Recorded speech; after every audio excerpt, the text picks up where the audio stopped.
Thank you very much. It is my pleasure to briefly introduce our president, Dr. Barbara Holmes, and Dean Sharon Tan. Dr. Holmes is in her third year at United. She came to United from Memphis Theological Seminary, where she served as dean and was professor of ethics and African American religious studies. Dr. Tan came to United in 2004 as McVeigh Professor for Christian Ethics. She has served as Dean and Vice President for Academic Affairs since 2013. The two of them will speak to us about what is happening at United today. We will have a short time for questions at the end of their presentation. If you would like to have a longer conversation with them, they will be available in Classroom C during the workshop time that begins at 3:30. So please join me in welcoming President Holmes and Dean Tan.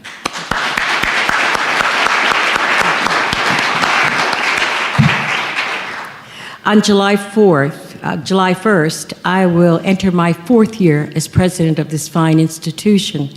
I was talking to Norma in the back there during the break, and she said, when I saw you coming down the aisle in your installation in that big purple robe with a tambourine in your hand, we knew that United would never be the same. And we are grateful for United's growing edges. I have 10 minutes to talk with you here. Dean Tan has 10 minutes. And so I want to say that we're not doing this one-on-one. I'm not leading by myself. I have an executive leadership team, Brad Reiners, who we hired from the Mayo Clinic, Dean Tan, who was here as a professor, and our new CFO is Peter Lee.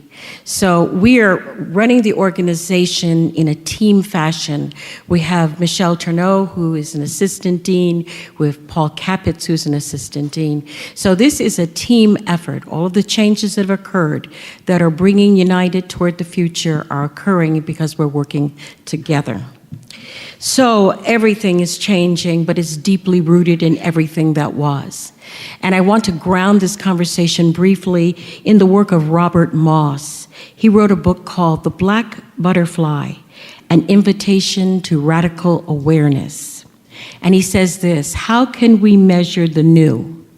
If something new truly appears, we have no familiar criteria to evaluate it, and no immediate formula for its application to life. So how can it be measured by our usual yardsticks for change? To approach the new, we need a radically different way of considering change.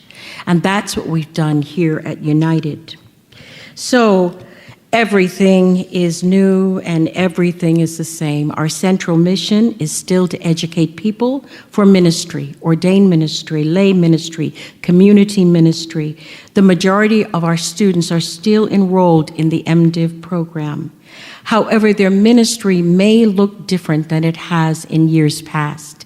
You heard Dr. Kyle Roberts talk about the Pew Report, where it indicates that the number of identifying Christians is declining and the number of people who have no affiliation is increasing. So the demographics of seminary students is also changing. As a result of that change, we have changed our admissions department, the ways in which we seek new students. We tweet, we Twitter, we Instagram, we Facebook, and we are being followed by many people in social media. We continue to be an open and affirming seminary. We take that commitment very, very seriously. We have a large number of LGBTIQ students here who add to the richness of our community life. Last summer, we hosted a national gathering of Unitarian Universalist seminarians, and some of them were my students when I was in Memphis. In addition, we are enhancing our interfaith relationships. We are planning an Islamic pastoral care program that the Islamic imams have asked us to do. We are forging new areas. Now, we can't be all things to all people, so I describe us as a mothership. providing ways for entrepreneurial efforts and education to launch and be nurtured by us. Some things we'll do, some things we'll foster, and some things we'll encourage. So as we move into the future, we are leaning into our progressive heritage, seeking to broaden our inclusiveness. We're trying to move away from labels and the theological litmus tests and trying to encounter each person as an essential part of building the beloved community. There are many challenges as we identify new markets. We've opened a new school called Twin City School of Theology in the North Loop. And I think Dean Tan will tell you a little bit more about that. We are identifying new audiences. We just launched the Black Church Institute here at United. It was attended by most of the leaders in the African American community who were surprised to be invited here and were delighted and asked us to be the place where conversations can take place that they can't have in their own churches. And so we are committed to being that ecumenical space. My leadership style is that I value good humor, dedication, and creative and innovative thinking. And I think my leadership team embodies those characteristics. So I'm going to close. This is 10 minutes. I have lots to tell you, more than would fill 10 minutes, but I want to be careful with the time. Let me close with what Robert Moss says on the other end. We do not change so easily, nor should we. The perspective of even the wisest of us is not large enough to fully grasp where we are going or how we should get there. The forces that retard change are equally as wise and holy as those that demand we grow into new possibilities.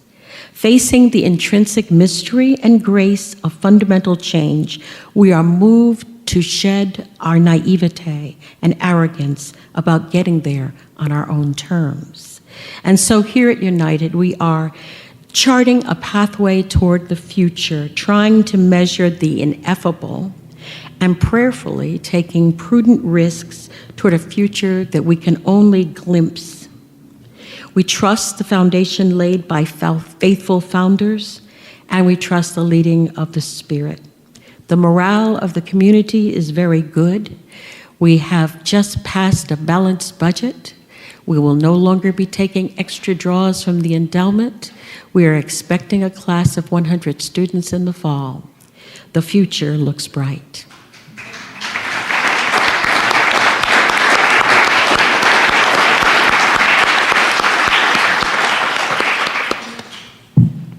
I am here in the crossroads of two great legacies. As professor of Christian ethics here for 9 years, I knew the standards I had to follow.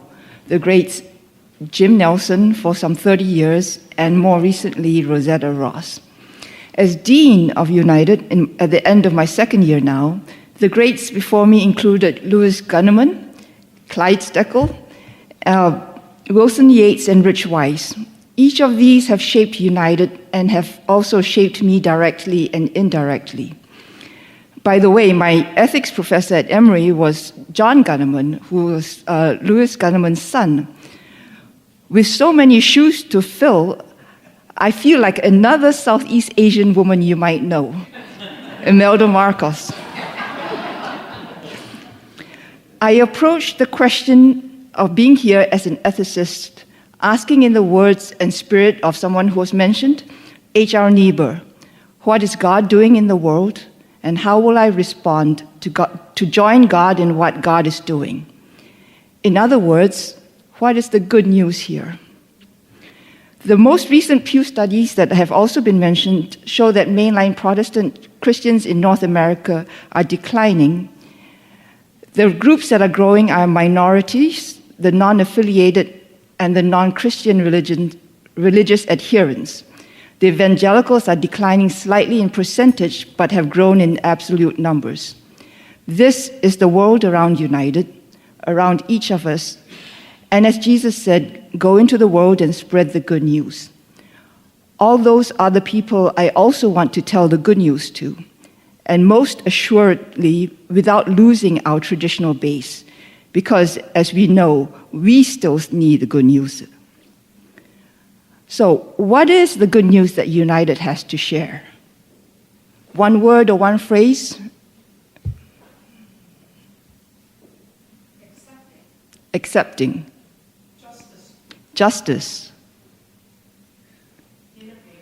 Innovative. Both and. Encounters. Love. Grace. Spirit. Courage. The thing I tell people I am proudest of United is that you can come here and study theology and grow spiritually no matter what you believe. We are saved by faith and not doctrine. The good news, I think, of United is that you can come and grow spiritually, deepen theologically, develop leadership and ministry skills, develop in your understanding of God and your vocation, no matter who you are and what you believe.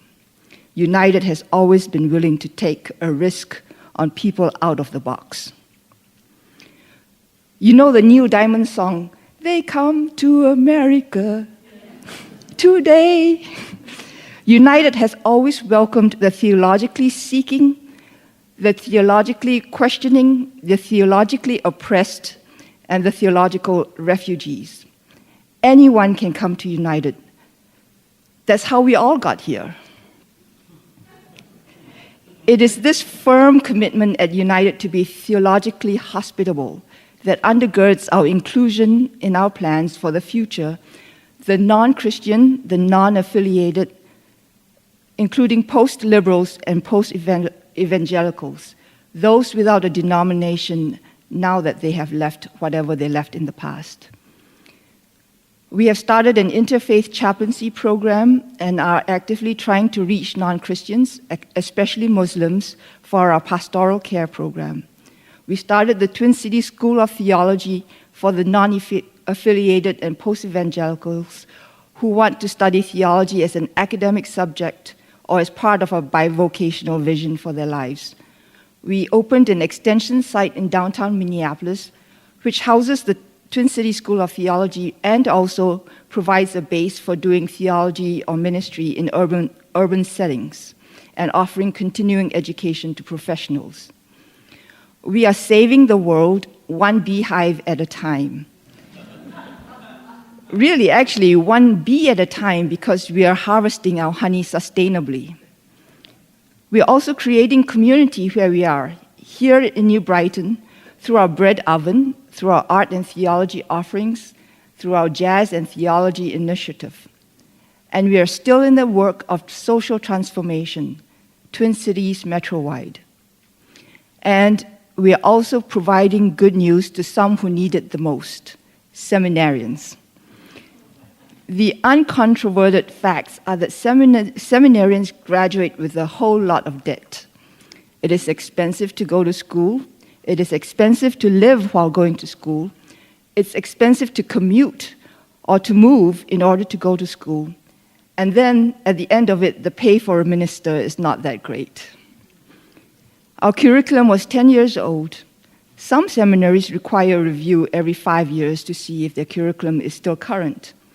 Our own review told us that there were some things we needed to fix, and the accreditors were right on top of us to update our assessment processes. We had also been talking about going online for years, but our curriculum was too complex to put and manage online. So we addressed all those concerns in one fell swoop. We revised the MDiv from 90 credits to 72, and the MAs from 56 to 48, and have added a full summer term, starts next Monday. So students can pay less and keep going all year round, and so graduate earlier. We are still offering all the denominational requirements, but now students only have to fulfill their own denomination's requirements and not that of another's. We made the curriculum more modular and added new specialties like public theology, social transformation, intercultural and immigrant ministry, Black Church Leadership, and Bible, in addition to the ones we already had in Pastoral Care, Theology and Arts, and Justice and Peace. And we are offering our courses in a variety of different formats, fully online, hybrids with intensives, and on campus. We are accredited to offer our MAs entirely online and are in the process of getting approval to offer the DMin online as well. Our MDiv degree can be taken in hybrid intensives, coming to campus once a semester per course and doing the rest online. Of course, some courses are still offered in the traditional face-to-face setting. We have inherited good news in a great legacy of concern for social justice, progressive theology, and attention to gender justice issues. These are uncontroverted in our very DNA. All these go forward to new times, new peoples, and new worlds. Thank you.